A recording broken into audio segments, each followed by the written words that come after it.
The Baltimore Ravens have some serious free agency questions. Let's talk about all the 2025 free agents and what I think they should do with them. Here we go.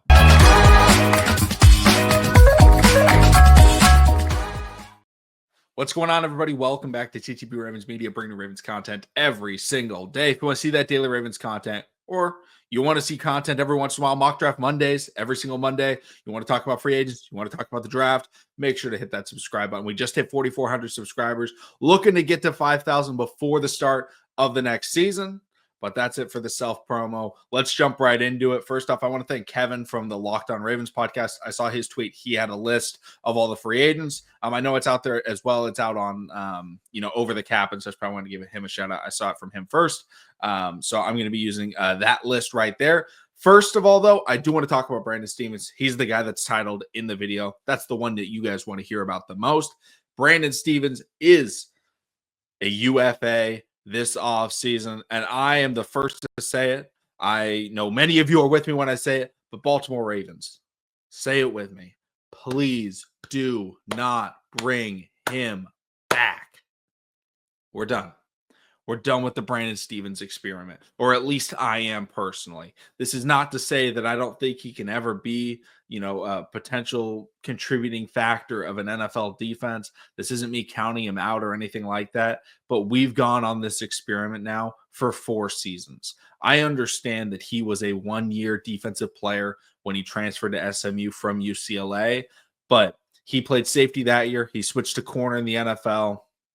He had one good year. Last year, he was decent, but he regressed in every facet this year. And he was the most targeted corner on the Ravens. He gave up some of the most yards in the NFL. He was a pass interference magnet. You could just throw it up against him, and every time it seemed to work. And in the Buffalo Bills game, Josh Allen didn't complete a ton of passes. He wasn't throwing the rock the entire game. He was throwing a lot of checkdowns, but when he was throwing it anywhere that wasn't a checkdown, it felt like he was always at Brandon Stephens. Whether he's playing zone coverage in the middle of the field, he's one-on-one on the outside, Brandon Stephens is the man to target, and Brandon Stephens is the guy that lets up those big plays. So I think next year we got to rock with Marlon. We got to rock with Nate Wiggins and the potentially draft. We also have TJ Tampa and plenty of other names in the building. We have other cornerbacks as well that are going to be on this list I talk about, but Brandon Stephens, that is like a must no-go. The only way I'd be like, okay, we can bring him back is complete veteran minimum, no guarantees, 1 year prove it type of deal. And he's not guaranteed playing time, right? He should not be a starter for this Ravens defense next year. That's like the only situation where I'm like, okay, I guess we have him back, is if we're not paying him anything. The Ravens have about 17 million cap space. They can make more, obviously, with cuts, restructures, and things like that. But now let's jump into the rest of the list. Top of the list, Ronnie Stanley, left tackle for the Ravens since he was drafted. Obviously had a couple of years where he was injured. He came back this year, and I think it rejuvenated his career. Now, he's not the all-pro he once was. He's not the perennial Pro Bowl player he once was. But I think he's a good enough offensive lineman to be able to say, hey, let's bring you back for 2 years. Nothing like a max extension. This is a football player that's played with Lamar. He's played on this team. He wasn't terrible this year, and having a decent starter in the NFL at the tackle position is valuable, especially if the Ravens were to draft backup offensive linemen, maybe day 2, to work behind Ronnie Stanley, learn the offense, learn the system. And when you look at why the Ravens lost in the postseason, I'm not looking at the offensive line. They had their issues, but Ronnie Stanley, I think, was a good offensive lineman for this year, and he played very well in that playoff game against the Bills.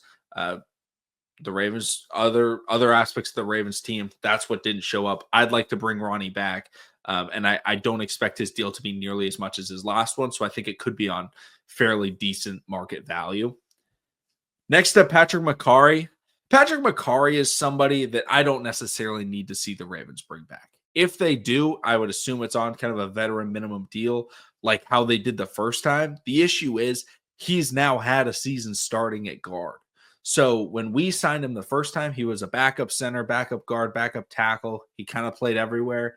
Now, I think the NFL is going to kind of recognize that, hey, like, this guy's not a terrible offensive lineman. Again, he's nothing special, but I do think the Ravens can go out and draft someone else or sign someone for a veteran minimum that can compete with a guy like Voorhees, who's going to potentially be the starting left guard next year. He did start some games and play in games and didn't play terribly in his pseudo rookie season because he was injured his entire rookie year. So don't necessarily need to bring him back. We could on a vet minimum, but I don't think that's what he's going to get. I think he'll get more than the vet min. I don't necessarily think Makari's the guy because I think he'll get starter money, but I don't think he'll be a starter for the Ravens. Next up, Patrick Ricard. That's an automatic yes. We got to keep Patrick Ricard. He's one of the primary aspects of this Ravens offense. The run game runs through Patrick Ricard. It's very difficult to get a player as good as Patrick Ricard at the fullback position at his size and what he brings to this team. I love Project Pat.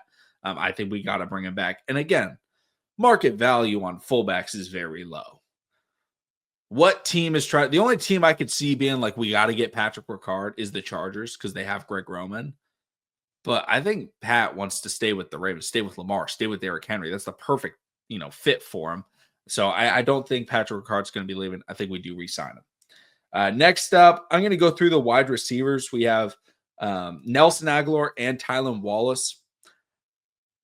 I think we keep one of them. I think it should be Tylan Wallace. I think Nelson Aguilar is a guy that maybe at the end of free agency, if he's still not signed, the Ravens could get him. But this is not a priority free agent for the Ravens. They need to go out there and re-sign a guy like Tylan Wallace because Tylan is a good special teams player. He brings a little bit more than Nelson Aguilar, and he's about the same level of wide receiver, right? Tylan Wallace is a wide receiver 4 or 5, and he's good. He's not going to get more money than that, and I'd much rather pay Tylan Wallace than pay, Nelson Aguilar. And then we have kind of another young guy stepping in as a Tez Walker, who's now playing special teams, maybe taking over that Tylan role. Maybe Tylan could take over that Nelson Aguilar role, depending on who we draft at wide receiver and what we do in free agency. But I think only keep one. I'd rather keep Tylan. Next up, more offensive linemen. We have Ben Cleveland and Josh Jones. Josh Jones, we could totally re-sign. That is a depth veteran offensive lineman. I think he would be a vet minimum deal, but if he walks, not a big deal. We can sign somebody else. Ben Cleveland, unfortunately, I hate to say it, but I feel like we got to let him walk just because he hasn't been playing. And I think I think where we drafted him, where he was scouted at, he's going to be looking for a starting job, and he will get one, right? A team, again, I don't know exactly what they're doing at guard, but a team like the Panthers, a team like the Tennessee Titans, a rebuilding team that might want to give, his size and strength and opportunity, I think they would be willing to pay him more money than the Ravens would. And the Ravens, again, they're not going to play him. He's not going to be a starter. He's had 4 years. We have guards. Faalele won the job. We're going to stick with Faalele, who's on a rookie deal. We're going to stick with Voorhees, who also was ahead of Ben Cleveland. Ben Cleveland basically was our backup center. And then Josh Jones, swing tackle, good veteran depth. But again, you can find that in free agency. So I'd like to re-sign Josh Jones. Don't necessarily think it'll happen. Next up, we got 2 linebackers, Malik Harrison and Chris Board. I think neither of these guys are priority free agents. I think Malik Harrison, he played a little bit down the stretch, but I think Chris Board was better at that will linebacker spot. But at the same time, we have Trenton Simpson. You can very easily get a Chris Board type player in free agency. Again, I think Chris Board's a player that we would sign towards the end of free agency as hey, we didn't necessarily get the guy in the draft that we were looking for. Let's bring you in. You can be a camp body. You can potentially play will, kind of like how we did this year. But nothing crazy. And Malik Harrison, the other aspect he was being used in was kind of as a 5-tech, 7-tech, Sam linebacker, trying to stop the run and run packages. But I think Tavius Robinson is absolutely able to do that. He showed that in the Buffalo game. He showed it when he played in stints this year. So I'd rather have Tavius Robinson out there, again, on a rookie contract than paying a guy like Malik Harrison, who I think warrants and should get a starting will linebacker job. It's just not with the Ravens. Again, us not re-signing certain players isn't me saying they're terrible, they're garbage, right? This is not me saying their career is over. It's me saying, hey, with the amount of money the Baltimore Ravens have, what they're trying to do with that money, how they're trying to win, spending that money in certain places isn't necessarily worth it. It's the same thing with Patrick Queen, right? Patrick Queen wasn't a terrible player, but it didn't make sense for the Ravens to re-sign him last year. He went off, became a starter in Pittsburgh, played well for Pittsburgh, played about how he did for the Baltimore Ravens. But again, it felt like that wasn't the right fit. Malik Harrison, don't know if it's the right fit. Chris Board, I like the fit, but again, just like Josh Jones, this is a veteran player that I think we could re-sign towards the end of free agency for not a lot of money that will really help out this team. And then another one, this is a guy that I don't think will be signed. I think this is Mr. Cut re-sign. Brent Urban. I love Brent Urban.